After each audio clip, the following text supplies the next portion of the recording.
Yeah, it's absolutely ridiculous that he thought that that defense was going to hold up. I mean, you would never say, okay, well, if a child wants to take heroin and the parent's fine with that, Right. then of course that's the Right. the parent has dominion over the child, so he can just feed that child heroin all day. Yeah. Obviously, that's not okay. That there's a duty to the state to protect that child. But for some reason, because the left has turned this into a clinical issue, because they've turned it into a medical issue, then child abuse is fine as long as we can make it a scientific or a medical. We can medicalize the process, then what's actually happening where we don't think about it. And this puts him on the defensive. He doesn't know how to handle it. And like Jill said, it's ridiculous that he stepped into a situation like this not knowing how to answer that question. That's minor league ball. He should have understood he was going to face that. But the other thing that blew me away about this is how many people who are coming onto this stage right now are unprepared to talk about the nation versus the empire. And we saw this here again. He was unprepared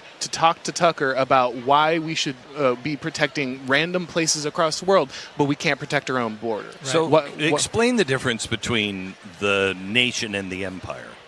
I think there's a huge issue for a lot of candidates. They're still thinking about what is my geopolitical position? Like, how can I project confidence and strength around the globe, which of course is critical for any nation to some extent. But when you have crumbling infrastructure, when you have a fentanyl crisis, when you have people pouring over your border, when you have child trafficking, when you have all of these things occurring inside the borders of your own country, you have to have priorities. And when you can't answer the question, why is our military putting us in precarious positions all across the world, possibly threatening some kind of serious nuclear war, but I can't figure out how to get some people to my border and protect my children, Yeah. that's a huge issue. Yeah, I agree.